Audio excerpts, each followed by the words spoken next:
ओम श्री गुरु सत्ताई नमः। सभी को प्रणाम।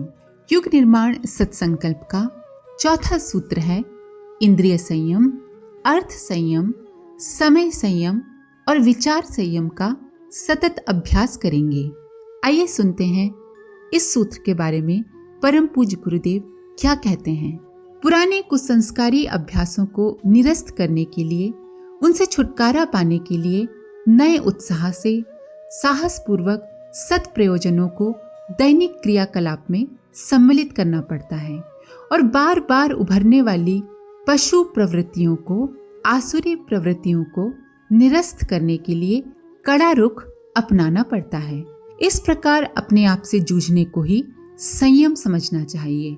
यही धर्म युद्ध है, आंतरिक महाभारत है। अर्जुन की भूमिका इस अपने से संघर्ष करने में प्रत्येक कर्मयोगी को निभानी पड़ती है। जीवन एक युद्ध स्थली है जिसमें मनुष्य को सतत कामुक प्रतिकूल विचारों से लेकर जन्म जन्मांतर से संचित प्रवृत्तियों तक एवं ऋतु काल की बदलती परिस्थितियों से लेकर वातावरण में अस्वाभाविक परिवर्तन से जूझना पड़ता है। जीवनी शक्ति जो उसे मानसिक रूप से लड़ सकने योग्य साहसी एवं उसके शरीर संस्थान को रोगी होने से बचाती है, वो संभव है संयम से। जो संयम अपनाता है वो न रोगी होता है और न दुखी। वह जीवन संग्राम में कभी दुखी नहीं होता तथा विश्रृंखलित अस्त व्यस्त विचार उसे प्रभावित नहीं कर पाते। संयम एवं संघर्ष एक दूसरे के पर्यायवाची हैं तथा असंयम की परिणति ही दीनहीन, दरिद्रता, रोग शोक के रूप में होती है। जीवन देवता की उपासना तभी भली प्रकार संभव है जब आप अपने जीवन रसों को व्यर्थ बहाना छोड़कर उन्हें सृजनात्मक चिंतन व कर्तव्य में नियोजित करें। यदि व्यक्ति असंयम के दुष्परिणामों को समझ जाए तो भूतल पर स्वर्ग आ जाए तथा दुख दारिद्र्य सर्वथा समाप्त हो जाए। जीवन संपदा के 4 क्षेत्र हैं: इंद्रिय शक्ति, समय शक्ति, विचार शक्ति और धन शक्ति। जो व्यक्ति इन्हें दैवी विभूतियां मानकर इनका सुनियोजन करता है वो अभाव से भरे संसार में रहते हुए भी साधन एकत्र कर लेता है।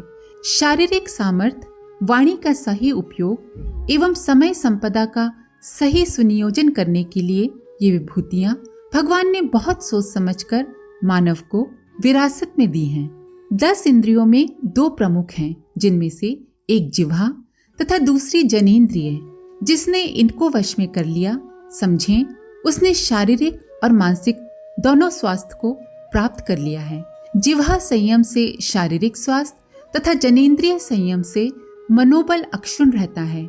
जिह्वा का शरीरगत स्वास्थ्य से सीधा संबंध है।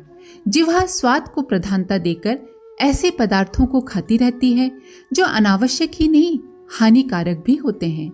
स्वाद में भोजन की मात्रा बढ़ने से पेट खराब तथा असंख्य रोग हो जाते हैं। समय संयम में शिथिलता रहने से मनुष्य निश्चित रूप से आलसी और प्रमादी बनता है। नियमितता न रहने से जो किया जाता है वो आधा अधूरा ही रहता है। समय का सदुपयोग सुनियोजन श्रम से ही किया जा सकता है। आलस्य का अर्थ है शारीरिक श्रम से बचना तथा प्रमाद आलस्य मानसिक जड़ता का नाम है। शरीर बलवान होते हुए भी व्यक्ति अगर श्रम से जी चुराए तो उसे प्रमाद कहा जाता है। हमारे सबसे समीपवर्ती शत्रु आलस्य और प्रमाद हैं। जो समय देवता की अवहेलना करते हैं वे जीवन को निरर्थक बिताकर चलते बनते हैं। समय के असंयमी ही अल्पजीवी कहलाते हैं, भले ही उनकी आयु कुछ भी हो, क्योंकि जीवन का अर्थ है समय का सदुपयोग। जिसने समय को फालतू में गंवा दिया वो तो मरे हुए के ही समान है। समय ईश्वर प्रदत्त संपदा है। उसे श्रम में मनोयोग पूर्वक नियोजित करके विभिन्न प्रकार की संपदाएं, विभूतियां अर्जित की जा सकती हैं, पर जो इसको गंवा देता है उसे तो जीवन गंवाने वाला ही माना जाता है। समय की तरह ही विचार प्रवाह को भी सत प्रयोजनों में निरत रखा जाए, लीन रखा जाए, व्यस्त रखा जाए। उत्कृष्ट उपयोगी विचारों को मर्यादा में रखने से वे सृजनात्मक प्रयोजनों में लगते हैं और महत्वपूर्ण प्रतिफल उत्पन्न करते हैं।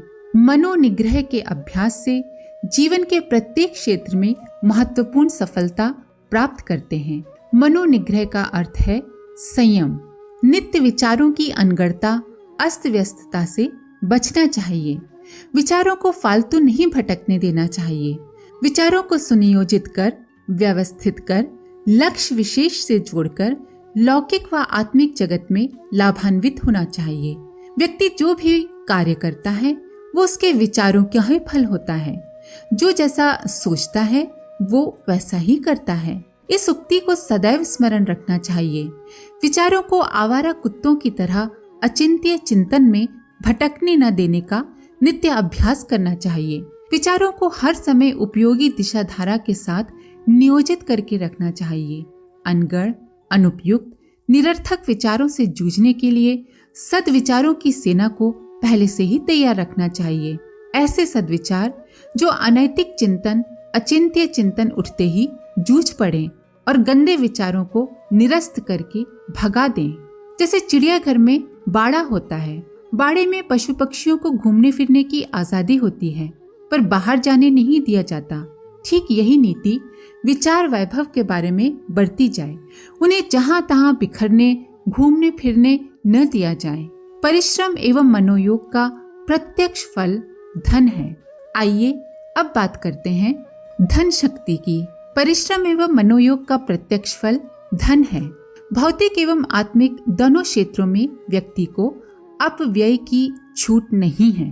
पैसा चाहे अपना हो या पराया, मेहनत से कमाया गया हो या मुफ्त में मिला हो, उसे हर हालत में जीवन उपयोगी, समाज उपयोगी कार्यों में लगाना चाहिए। श्रम, समय एवं मनोयोग मात्र सत् प्रयोजनों हेतु ही व्यय करना चाहिए। श्रम, समय एवं मनोयोग तीन संपदाएं भगवत प्रदत्त हैं। अतः धन को काल देवता एवं श्रम देवता का सम्मिलित अनुदान मानना चाहिए। जैसी दूरदर्शिता समय और विचार के अव्यय के लिए बरतने की है, वैसे ही धन पर भी लागू होती है। बचा हुआ धन परमार्थ में ही लगाना ठीक रहता है। बुद्धिमानी इसी में है कि जितना भी कमाया जाए उसका अनावश्यक संचय अथवा अपव्यय न हो। जो अपने कमाए हुए धन का थोड़ा अंश दूसरों की भलाई में उपयोग नहीं करता, वो घर में दुष्प्रवृत्तियों को आमंत्रित करता है। लक्ष्मी उसी घर में फलती फूलती हैं जहां उनका सदुपयोग होता है। आडंबर युक्त विवाह, प्रदर्शन, फैशन परस्ती में अनावश्यक खर्च करने से उपार्जन का सही उपयोग नहीं होता। यहीं से सामाजिक अपराधों को बढ़ावा मिलता है। पारिवारिक कलह, मुकदमेबाजी आदि भी इन्हीं कारणों से उपजती है। समुद्र संचय नहीं करता बल्कि मेघ बनकर बरस जाता है, तो बदले में नदियां दूना जल उसमें लेकर लौटती हैं।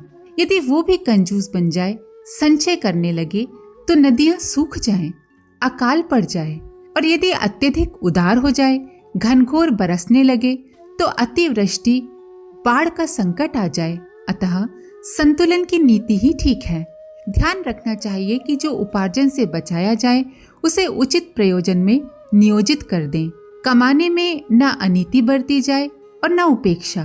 खर्च करने में सज्जनता एवं सत्परिणामों की जांच पड़ताल रखी जाए, अन्यथा संपन्नता दरिद्रता से भी अधिक घातक सिद्ध होती है। अर्थात अगर दान दे रहे हैं तो सही जगह दान दें। ऐसा न हो कि आपका दिया हुआ दान जरूरतमंदों को न मिलकर गलत कार्य में खर्च हो जाए। इसलिए दान भी, सज्जनता भी जांच पड़ताल करके ही देना चाहिए, अन्यथा समाज में दूषित परंपराएं पनपने लगती हैं। जैसे कि हम छोटे बच्चे जो भीख मांगते हैं, उन पे दया करके अगर उन्हें पैसे दे दें तो उनकी आदत भीख मांगने की ही पड़ जाएगी। वो मेहनत करके, श्रम करके पैसा कमाने से जी चुराने लगेंगे। हाँ, हम ये जरूर कर सकते हैं कि किसी गरीब बच्चे को पढ़ा लिखा दें, उसे आत्मनिर्भर बना दें। सत् प्रयोजन में लगें।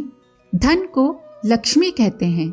सत् प्रयोजन में लगे तो लक्ष्मी, और अपव्यय किया जाए, अनीति से कमाया जाए या खर्च किया जाए तो वो माया है, और माया का सदैव नाश ही हुआ है।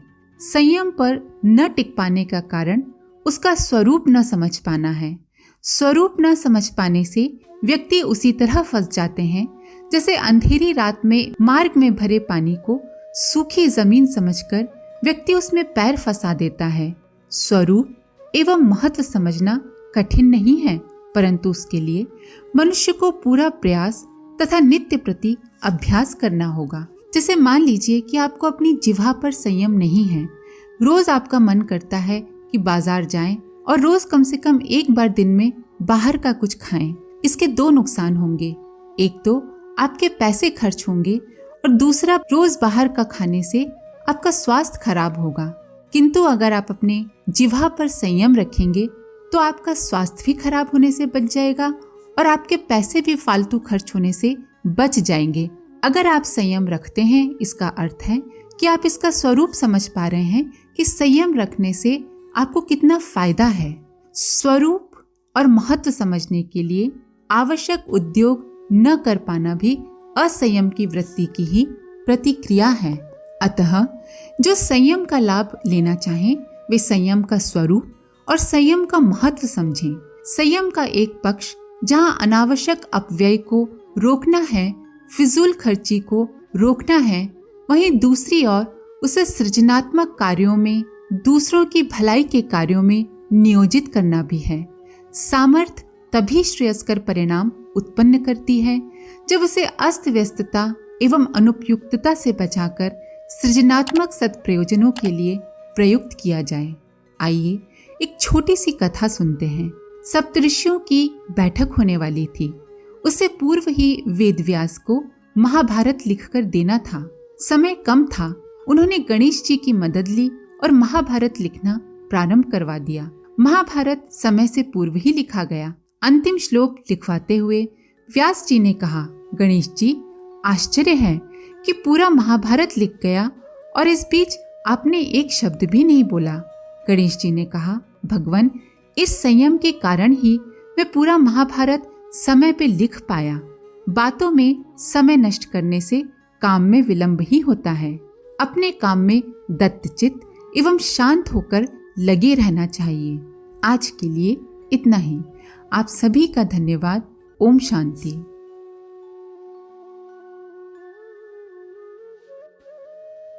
हमारे YouTube चैनल को सब्सक्राइब करें और बेल आइकन को दबाकर ऑल पर क्लिक करें ताकि आने वाले सभी वीडियोस की नोटिफिकेशन आपको मिलती रहे।